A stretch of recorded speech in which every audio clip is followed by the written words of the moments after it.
This episode is brought to you by the Kohdok Box of Junk. Yes, it's still on sale, and it's a sampler of cards from about 100 different games, including whatever leftover cards come out of this one. Find it in the link below. Rush of Ikorr is a new trading card game by Upper Deck that is basically unplayable in its current form due to how useless its written rulebook is.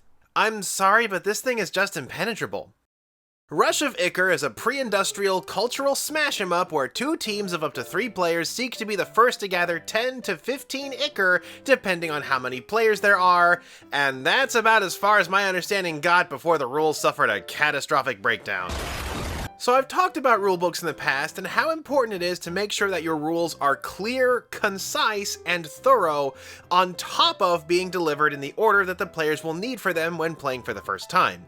You cannot imply or softball any given rules or take any for granted, lest they be interpreted incorrectly or missed altogether. And let me tell you, buddy, this rulebook is a case study on what not to do. The rulebook is free online and is basically identical to the shipped version, so join me on this adventure as we try to figure out how to play this darn game, and maybe even leave the place cleaner than when we first arrived. So, to start off with, the game begins with a page of lore about how a magical meteor brought the magic stuff that the various factions are now fighting over. This is fine. Leading your rulebook with a page of lore to set the mood is perfectly okay. No problems here.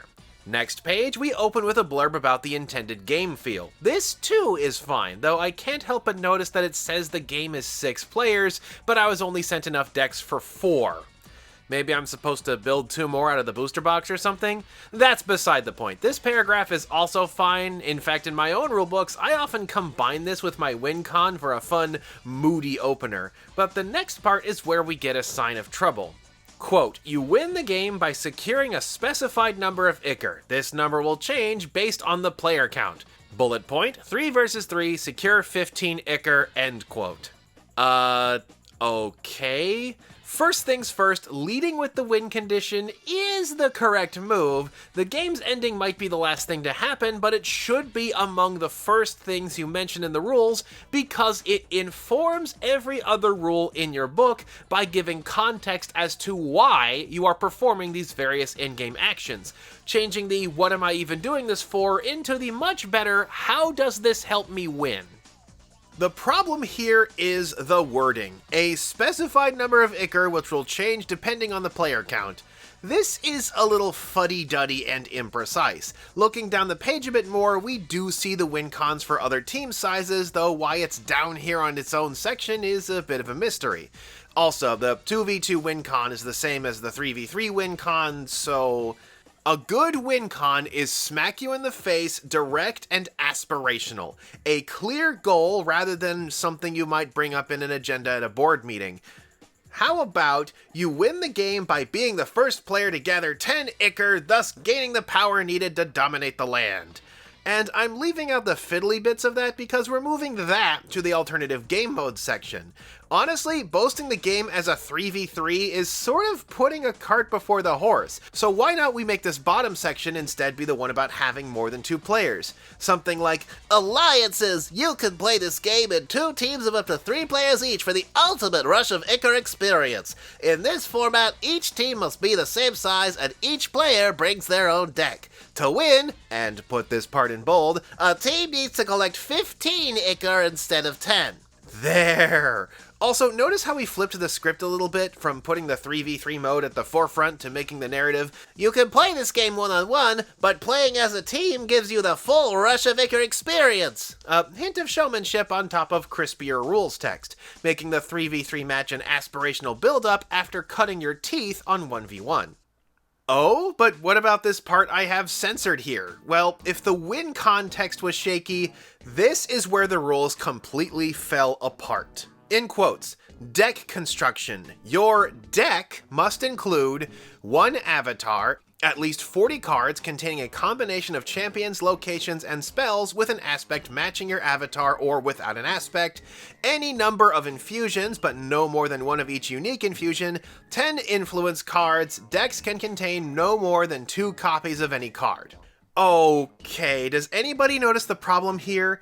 How exactly are these cards supposed to be arranged? Are these individual piles, or do they all get shuffled together into some sort of Franken deck, avatar and all? By specifically saying that this is the deck, it implies that you are supposed to shuffle them all together, even though a later section of the rules mentions that you automatically gain 1 influence at the start of your turn. But do you know what confuses this even further? Let me show you how this starter deck was organized when I first opened it. You see this? The influence cards are mixed into the deck, being in every 5th slot, rather than set aside as their own thing like similar decks from games like Force of Will or One Piece, which expressly have these sort of resource decks set aside. If what I'm supposed to take away from the deck construction section and influence phase are that these are a separate stack I tap into, mixing the cards into the sealed deck runs contrary to that thought. Not to mention listing the playset limit below everything implies that they are all one big happy family. And again, why are these two crammed into a single bullet point? This is not one big idea, it is 2 little ones. They should each have their own bullet points, or better yet, this second sentence shouldn't be a bullet point at all. In fact, it should probably be in a different one. Okay, believe it or not, I have a rock-solid solution to this whole conundrum. I'll even give you a template on how to do it, and I promise I will never get tired of seeing this exact phrasing. To play a game of blankety blank, each player will need, followed by a list of the items they will need to keep separate. For example, an avatar card set aside in this configuration, a deck of this many cards with no more than this many copies of any one card, and insert deck building restriction here. A this many card extra deck of this card type. A device or method to track the win condition. A collection of assorted tokens or dice. And if then you have something that's meant for every player to use, then this is followed with, you will also need, and examples, a battlefield to play on, a shared memory gauge, a method to determine who goes first. There, by delineating what you actually need and adding in the context that it is what each player needs to bring to the table, you can tell people how to basically prepare for your game right out of the box. Thankfully, a newer version of the rules clarifies that the avatar and influence cards are separated out of the decks before shuffling, which is still kind of weak compared to saying that these are separate components and not part of a single deck, but where does that leave these infusion cards? So the big attraction of Rush of Ikorr are these clear infusion cards. These are special cards that get put on top of champion cards to change their abilities, and the rulebook never says how they get used. Never. Like, at all. It says that they get placed on top of champion cards, but neither when nor how. Now, judging by the fact that these clear cards are both Bible page thin and lack uniform card backs, it suggests that they are used like the overlay cards from Flawed, where they are slipped into the card sleeves of those cards during deck construction, with their incredibly svelte profile preventing them from making the sleeves noticeably bulge or distort compared to the other card types that cannot take infusions. But it could just as easily be that they're also some sort of side deck and get used up as the game goes on, where you infuse a champion at some other time, or they just get shuffled into the deck as is, played as normal cards, darn the consequences. This is what I mean when I say you cannot be glib, suggestive, or subtle with your rules. Not mentioning how or when a whole category of card can enter play is a pretty big oversight. This right here, this is a disaster, especially when the pitch deck says that these cards are the game's biggest selling point. This is why it's important to occasionally show your rules to outsiders who know nothing about the game to see if they understand the rules, and to write it down when they ask questions before you clarify for them. And on the flip side, a good skill as a tester is to read the rules all the way without asking any questions, and then when you do ask a question and they kind of answer off the cuff, either ask where in the rulebook that is, or ask why it isn't in the rulebook at all. Helps to notice oversights like this. Also, are you confused yet? They have two types of cards that start with INF. The resource cards are called Influence, and the cards we just talked about are called Infusions. That might have merited a little workshopping. I finally got Upper Deck to tell me that these infusions do in fact work like the cards from Flawed in that they are slipped into sleeves alongside the champion cards during deck building, as I suspected, but I shouldn't have to suspect how the game's main selling point is supposed to work.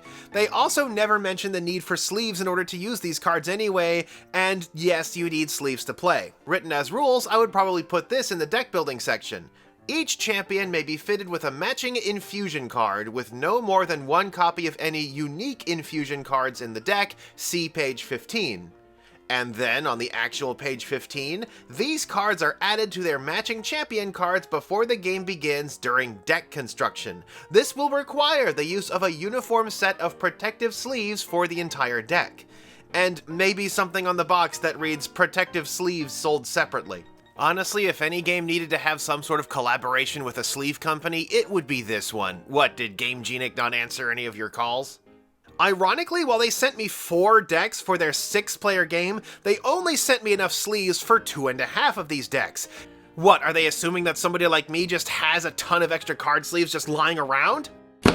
That assumption would be absolutely correct. No points off, I was just pulling your leg there. And the fact that the decks are just 40 cards means that pretty much any sleeve pack will have enough for it. None of this packs of 50 sleeves for decks of 60 cards nonsense. Now, you would want different colored or even transparent sleeves for the influence cards, but we'll get to that later. Speaking of, it looks like there are several avatar cards across the 4 factions in this set, each with a different color combination, so a 3v3 with unique characters is absolutely possible. So technically what they sent me was one of everything, all 4 starter decks and a booster box along with some sleeves so I can get started.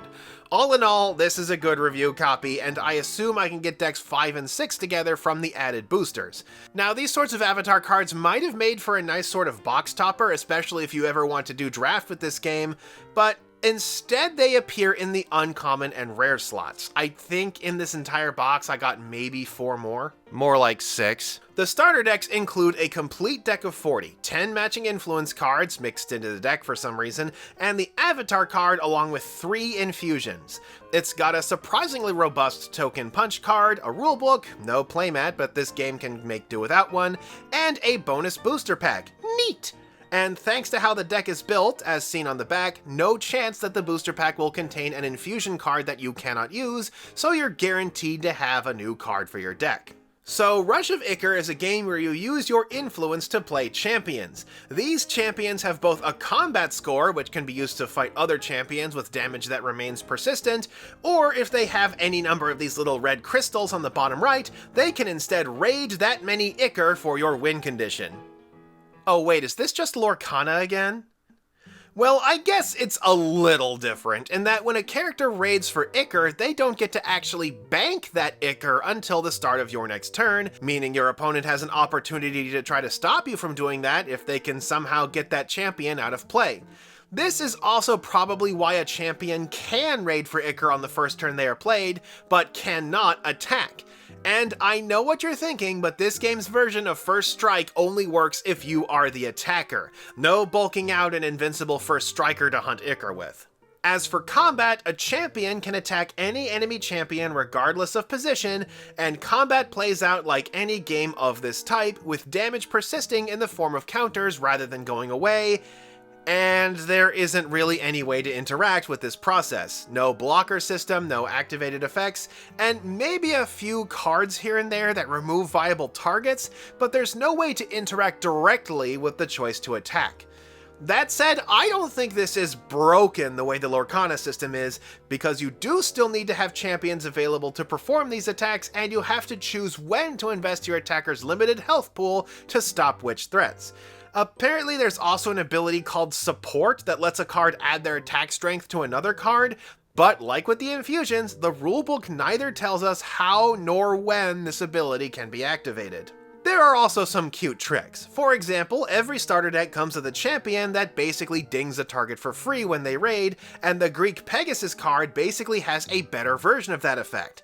And since you can raid on turn 1, you can do it right away. Both of these cards are very, very good. However, the game itself is still dragged down by its seriously skewed priorities. Not only are the rules basically a mess that forgets to mention how and when an entire card type gets used, it does what I am now calling trivial changes, that being a largely pointless change to a familiar mechanic to try to differentiate it, often without consideration for the negative effects of such a change. For example, It's not your hand, it's your storybook. and other sorts of things that just completely confuse the heck out of people. In the case of Ikorr, it's removing the action of turning a card sideways despite all the actions that in any other game would turn the card sideways.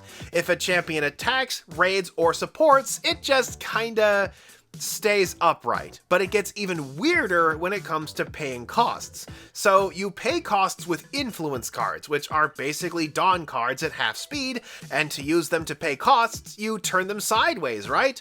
Wrong. You flip them face down. Okay, here's the thing about games that use turning the card sideways to show that it has been used up for the turn. It's not a silly gimmick nor a simple creation of habit, it is what I have described multiple times as a self-tracking mechanism. Basically, this allows the card to enter a state to show that it has been used in a way that is permanent until it is interacted with again, meaning that there are fewer things to keep track of in your head. Turning a card 90 degrees is also considerably less strenuous than flipping the card face down, especially when doing multiple cards at once, such as, when paying a cost. Now, the cards themselves use this sort of full art design where there isn't really a card frame outside of the border, but there are problems. Clarity of information beats visual appeal every time. A card design should not come at the cost of information, and here we have another complete and total breakdown. This card specifically required some more direct action. But as far as skewed priorities are concerned, we also have the priorities in the card distribution department. There are 4 starters, and seeing as there are 4 major factions, kinda makes sense. 3 of the decks each have a unique pair of the 6 colors, with the Maya deck sort of awkwardly shuffling in by sharing colors with the Greek and Egyptian decks. Every single deck also shares half of their cards. Like 26 of the 54 cards are the same across every single deck. Now, granted, 10 of those are the influence cards, which are just generic resources akin to Dawn cards, but even removing those, that's still a third of the remaining cards that are identical. 2 each of Ashigaru Gunner, Ashigaru Spearman, Determined Hemerodrome, Industrious Farmer, Inspired Bard, Wheat Farmer, Wheat Merchant, and 1 each of Curious Relic and Experienced. It's like if every Pokemon deck included the same set of colorless Pokemon. And after doing some digging, this really is about every single generic character card aside from Our Lady of Inscrutability and Nice Boat, all to fill out decks that also lack many matching faction cards. Also kind of odd, as Nice Boat makes more sense in the Egypt deck than Determined Hemerodrome. Now, I know you guys are thinking I'm probably being a little pedantic with this. After all, don't I praise starter decks for having a few cards here and there that are obvious choices to remove? In this case, it's because there are just so darn many of them, and that they're all the exact same cards across every single deck. I mean, don't get me wrong, a couple of these cards are really good, but there are cards at common that are a better fit for this deck. For example, the card Laborer, which I showed off before, which, unlike Determined Hemerodrome, is actually an Egyptian card. If the idea of having so many colorless cards is so that people can switch over to a different color if they don't like it, I would probably buy the deck that features those different colors before I, dumped a bunch into booster packs and needed these leftover cards for anything. It just does not make sense to me. Gee, it's almost as if going playset 2 in a 40-card deck with original alignment structure was a bad idea or something. Yeah, your avatar determines the 2 colors your deck can contain outside of typeless cards, which, as we can see, is far from robust. So even though other cards have the Egyptian type, I cannot use them in my Isis deck. I'll see if it's even possible to make a pure Egyptian Isis deck that makes any sense. Hey, Editor Doc here. I was like 10 cards short, and I actually got really good luck with how many rare Egypt cards I pulled. As for the decks themselves, each one comes with only 2 rare cards in the entire deck, and even then at just 1 copy, and seeing as everything else but the infusions are at full playset, not really any good reason to get more than 1 deck, despite the shortcomings. The Greek deck comes with Pegasus, which is a good card, the Japanese deck comes with Yamata no Orochi, which is a good card, and the Egypt deck comes with an actual win condition. What a concept. And I was kind of able to make decks 5 and 6. I was able to make a deck for Hachiman Charge 4th and Tifon Sire of Beasts, thanks to the fact that they do not match the color combination of any other heroes, and they don't match any of their own colors at all either, so I was able to make kinda decent decks with them. About maybe half of the cards actually tie into the character's strategic ability, and I was able to get 2 rares into each one, so they are probably about on par with the starter decks, but it was not easy, especially since I did not get like any copies of the generic typeless cards present in the other decks, so these might actually be even stronger. Now, the boosters are relatively well built, being 9 cards with 3 commons, 2 uncommons, a guaranteed rare slot, an infusion slot, a foil slot, and finally an influence card in the back. So it's more like 8 cards per pack with a basic land stuffed in. Now this, on the surface, is not bad. It has the classic mix of a guaranteed rare slot and a foil slot, which can be any rarity, letting it act as a rare beyond rare slot, meaning you can get packs with bonus rares, woohoo. That said, the game is super stingy with its higher rarities. There are no rarities between rare and ultra rare, and you get 1 ultra rare per booster box. And again, you need 2 copies of each of these. But that's not the grodiest thing this game does, because the infusions, of which you only get 1 per pack, also have rarities. It's enough that these are sort of scarce when you can easily need upwards of 30 of them for your deck. The ultra rare infusions, again at least 1 of which is playset 2, are 1 per booster case. That is per 6 boxes. Yeah, do you see why this is a problem? Because with other games that have cards this rare, they tend to only maybe be 1 or 2 cards, limited to playset 1, and limited again by the factions that even want them. Infusions are literally free upgrades for your champions, restricted not by color or faction, but just these little dots in the top left, so it's likely that every single deck worth its salt would want an entire playset of these. And the sales sheet uses some pretty slimy language too, focusing on hits and value regarding these cards, aiming for the worst types of collectors. I have said in the past that I don't really have a problem with cards at super high rarity, but there is a wrong way to do it, and this is one of those ways. The depth that would be created by the infusion cards struggles to get out of the shadow cast by this monetization model, and I think it comes at the cost of the game's entire viability. This is the payest to winniest nonce I have ever seen. And there's also the space oddity that is the multiplayer. Oh man, I forgot to unpack that, didn't I? So after Magic's Commander format got huge, the new big trend is making trading card games for more than 2 players, darn the consequences. A good game in this style, I feel, needs 2 important things: decent interactivity between players and brief turns. And for competitive games specifically, nullification of table politics. Table politics are the primary effect of games with more than 2 players, and why you really should not play such games in a competitive environment. It involves the bargaining, alliances, betrayals, and gang-ups that occur throughout a game, and a lot of people enjoy these sorts of experiences. I'm not gonna yuck their yum, but it really needs to tilt the needle towards casual and be played with people you know and trust, lest a scorched earth event happen. And to their credit, Rush of Ikorr does try to alleviate some of these problems. It uses a victory point system rather than a life point system, meaning that every player is in the game until the final turn, There are plenty of cards that specify that they can be used on your allied players, and it divides players into 2 teams, which doesn't remove the pressure of table politics, but it does at least alleviate it. Since we are back to 2 sides competing, there's less of the bargaining and betrayal, and the pressure is instead put towards teamwork. And no location has more pressure put onto them than the center position of each team.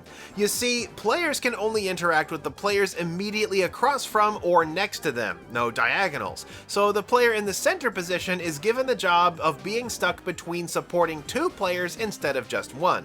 This might result in some great coordination and clutch play, but it could also bring its own toxicity if a player blames a loss on one of their teammates. I mean, have you heard of League of Legends? As for the other thing, brief turns, the thing to keep in mind is that the more players a game has, the longer any given player has to wait for their turn. Other games meant for more than 2 players, outside of Commander, often limit what players can do on their turn, such as with an action point system, to make a player's turns incredibly short so you aren't waiting for your own turn for very long. A lot of the games bragging about their multiplayer don't do this. And that includes Ikorr. In a team battle, each team takes their turn collectively all at once, which seems like a way to hasten the game along by having everyone take their turns together, but in reality, I can imagine it being each player asking back and forth if the others are going to do anything, one of them finally committing, and then going through this whole process all over again. Also, good luck keeping hidden information hidden when everybody's talking about which cards they want to play. Like I said, this sort of thing really doesn't work in a competitive environment. I also have mixed thoughts on the use of actual historical culture.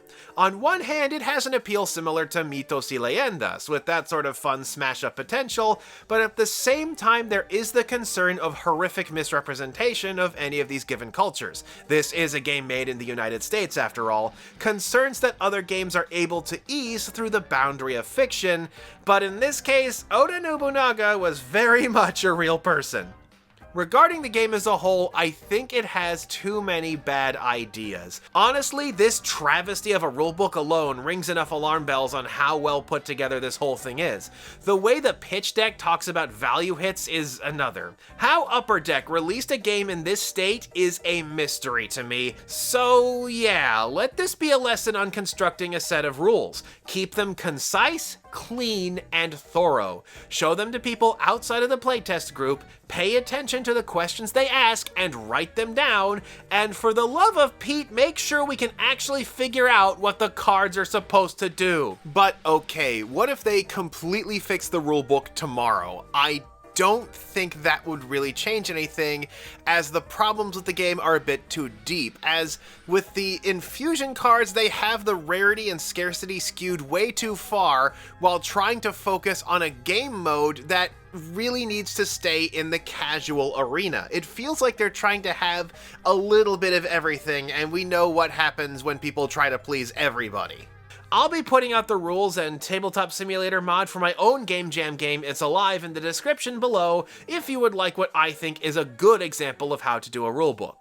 So that was Rush of Ikorr, a game that seems to have crossed the starting line already out of gas, and until next time, this is Kohdok signing off.